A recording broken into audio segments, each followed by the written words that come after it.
Chers étudiants, bonjour. Donc aujourd'hui, c'est une autre séance de notre cours de marketing approfondi. On va voir une autre partie du cours, sauf que cette fois, ça va être vraiment un bon résumé du cours, surtout de la partie, vu les conditions actuelles et vu les dernières dates qu'on a eues concernant les examens. On va survoler vite fait la partie qui suit. Donc on a vu durant notre plan de cours, bien sûr l'introduction, la partie 1 qui est le marketing multicanal, et la partie 2 qui est le CRM et la stratégie de fidélisation, la partie 3 les techniques de vente. On a vu les trois parties en détail, bien en détail. Il y a la partie 4 qui est le pilotage et le contrôle des actions marketing qu'on va voir aujourd'hui. Bon, le pilotage et le contrôle des actions marketing, donc il ne suffit pas d'avoir un plan marketing ou de l'appliquer, mais il faut aussi le piloter et le contrôler à travers des actions marketing. Donc, on va voir 5 éléments ou 5 points qui sont très importants dans cette partie, qui est le diagnostic stratégique, les choix stratégiques, la formulation des objectifs, les choix des éléments du mix marketing et le contrôle et les mesures de performance. Donc ici, c'est un bon résumé de cette partie, donc qui est le pilotage et le contrôle des actions marketing. Qui est représenté par l'essentiel du marketing stratégique et opérationnel, puisque vous l'avez déjà vu en début du cours. Donc on a vu une bonne définition du marketing stratégique et opérationnel qui reflète ainsi ce qu'on va voir aujourd'hui, un petit peu plus en détail, et aussi le cours du marketing 1 que vous avez déjà vu en S3, je pense. Donc là, on va voir les éléments, les 5 parties ou les 5 éléments qui consistent au pilotage et au contrôle des actions marketing, donc qui sont un petit peu détaillés avec quelques points importants. Donc on ne va pas vraiment entrer dans les détails, donc on n'a pas le temps, mais on va voir juste quelques éléments qui vont vous permettre de comprendre qu'est-ce que c'est. Donc pour commencer, on a le diagnostic stratégique. Donc l'entreprise commence par un diagnostic stratégique qui se fait à travers un diagnostic interne et aussi externe. Donc pour ce qui est, on va voir surtout le diagnostic interne et externe puisque c'est très très connu en marketing et on les voit souvent dans les plans de marketing. Et si vous avez des projets marketing, vous aurez à faire des études avec un diagnostic interne et externe pour analyser l'environnement, que ce soit interne ou celui externe. Donc, oui, donc pour ce qui est de l'analyse interne et externe, elle se fait à travers l'analyse FFPM. Je ne sais pas si vous l'avez déjà entendu ou non. FFPM, c'est force, faiblesse, possibilité, menace. Donc, soit l'analyse des forces et faiblesses par rapport aux concurrents et les possibilités à saisir et les menaces à prévenir, notamment pour l'entreprise et par rapport à ses produits aussi.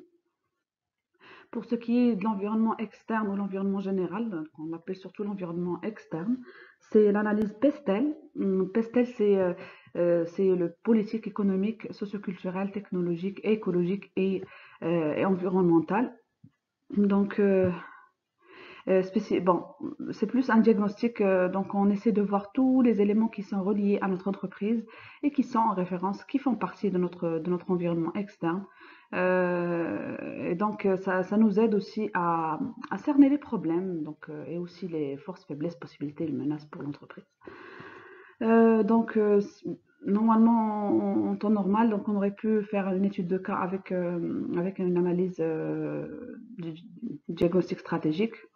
Ça aurait beaucoup aidé à comprendre cette partie, mais sinon, vous devez juste comprendre les généralités. Et par la suite, je suis sûre que dans les cours prochains en marketing, vous aurez à faire plus de détails là-dessus, et surtout pratique. Pour ce qui est des choix stratégiques fondamentaux, on va dire que c'est la première partie, ou c'est la première...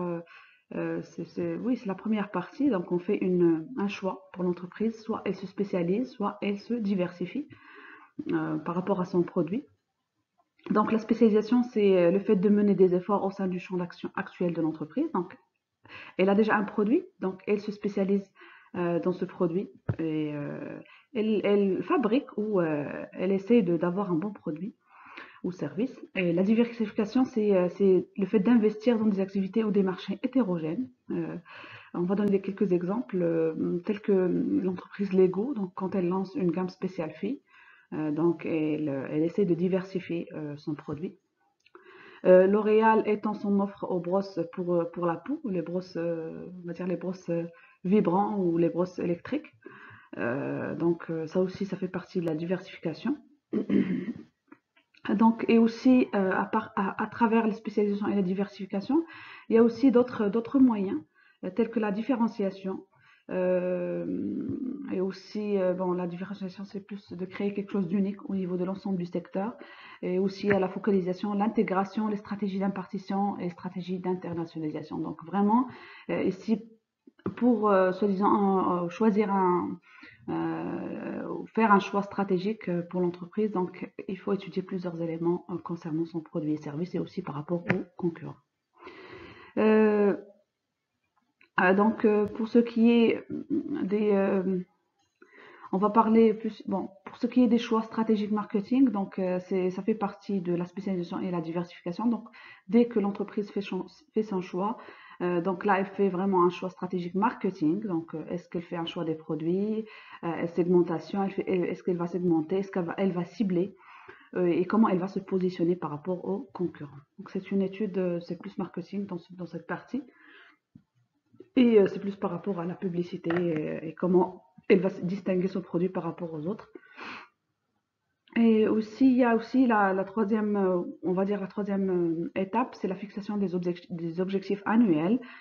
Ici, on fait référence au volume de vente, le chiffre d'affaires, la part de marché et la marge et les bénéfices. Donc, c'est plus des calculs, on va dire des états financiers ou en fait, il y a plusieurs calculs. Donc, à part ce qu'on voit ici, mais ça, c'est les principaux objectifs que l'entreprise devrait faire ou devrait avoir ou devrait plutôt contrôler. Donc, c'est pour ça qu'on dit que ces objectifs sont formulés en termes de volume de vente parce que c'est important. Le chiffre d'affaires, c'est ce qui fait que l'entreprise elle a un niveau de vente supérieur aux autres ou elle se fait une distinction par rapport à ses concurrents. Bon, si elle a une bonne part de marché, bon, elle le calcule. Sinon, pour ce qui est de la marge et les bénéfices, oui, elle doit de se faire, de calculer ses marges et ses bénéfices.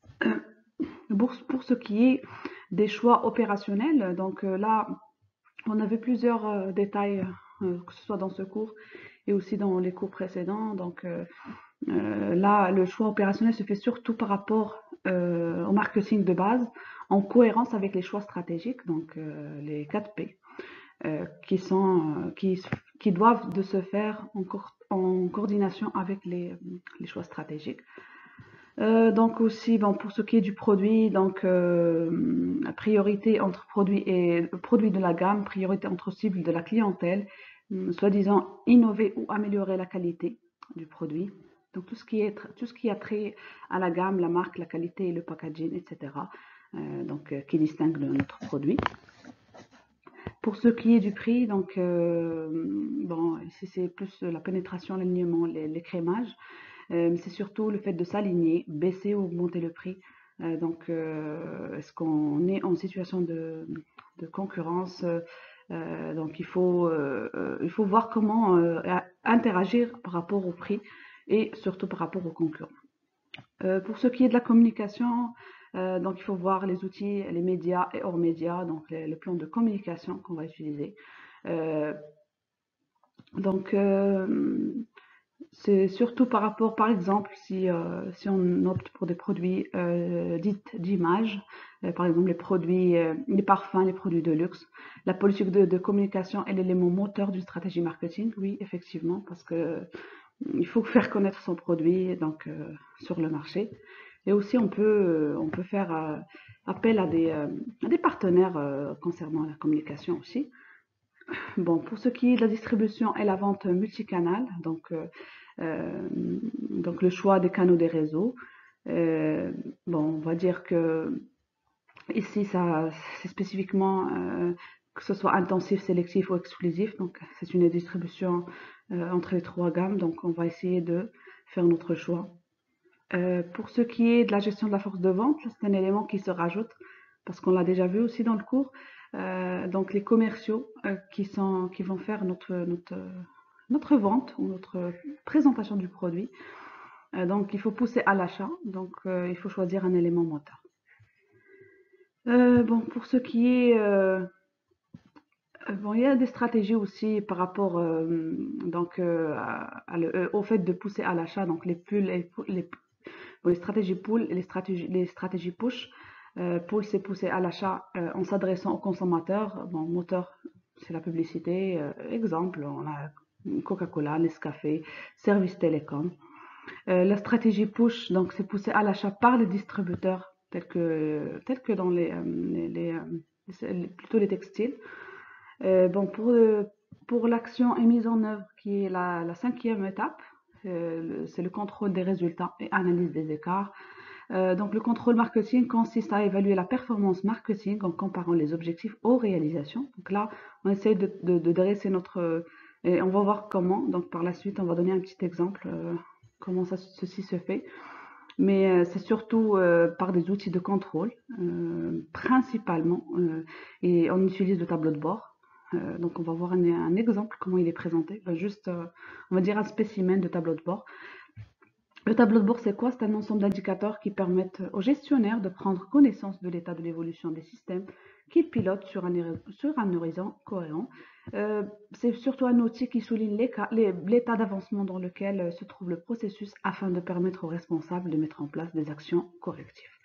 Donc tout ça, c'est plus, on a vu vraiment le minimum du minimum de notre tableau de pilotage et de contrôle des actions marketing. Comment il se fait?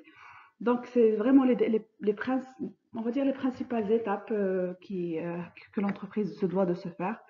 Et aussi ça nous permet aussi de situer notre cours qui est le marketing 1 ou le marketing avec le marketing approfondi. Donc quelques éléments qu'on a vus et aussi quelques éléments que vous avez déjà vus dans les autres cours et qu'il faut travailler en cohérence, oui, en cohérence avec le cours de marketing approfondi. C'est sûr que vous allez voir d'autres cours de marketing et surtout pour les personnes qui vont se spécialiser en master.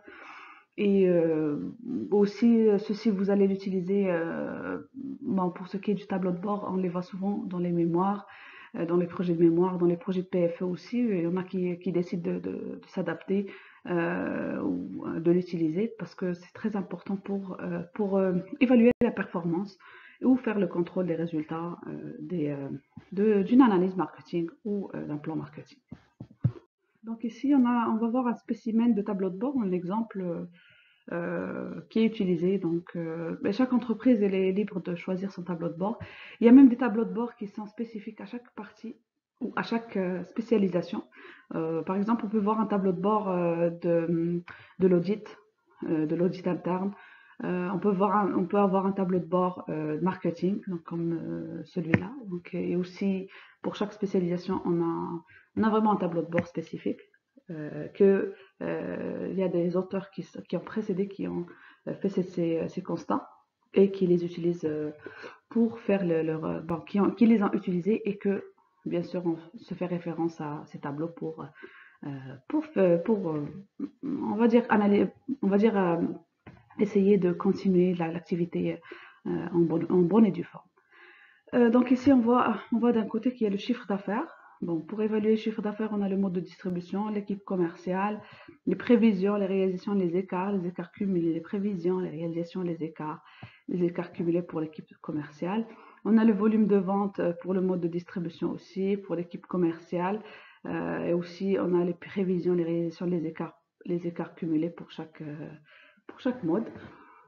Pour la marge aussi, donc et aussi on a les résultats et donc on se doit de calculer le mode de distribution et surtout l'équipe commerciale. Donc vous voyez que pour chaque élément, donc on utilise le mode de distribution et l'équipe commerciale. Donc c'est ce qui est très très important pour ce qui est le noyau de notre plan marketing ou de notre contrôle, on va dire contrôle de marketing.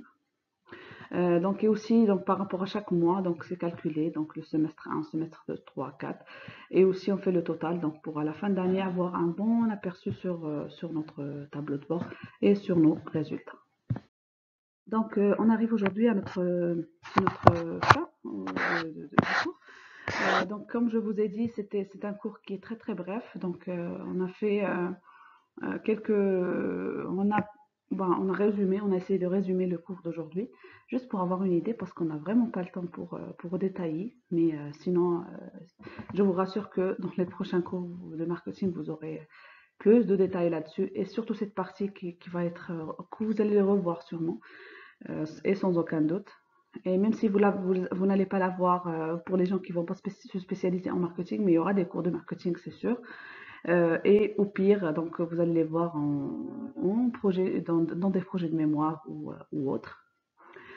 Sinon, ça c'est vraiment le plus important à connaître, donc à ne pas négliger. Ça c'est vraiment un bon résumé de cette partie. Donc je vous dis à la prochaine séance. Donc la séance qui va suivre, donc c'est la séance qui va, on va dire, qui va conclure le cours, bon, on va dire, qui va acheminer avec une autre partie, bien sûr qui va être résumée aussi, mais avec un petit peu plus de détails, et surtout la conclusion qui va inclure des questions d'évaluation. On va dire que c'est des questions d'exemples de questions que vous allez avoir à l'examen, parce que j'arrête pas d'avoir des emails là-dessus. Je m'excuse, je réponds pas, parce que je trouve que je réponds à cette question à chaque cours, soi-disant les 3 derniers cours ou les 4 dernières séances. Donc je pense que les étudiants ne suivent vraiment pas le cours.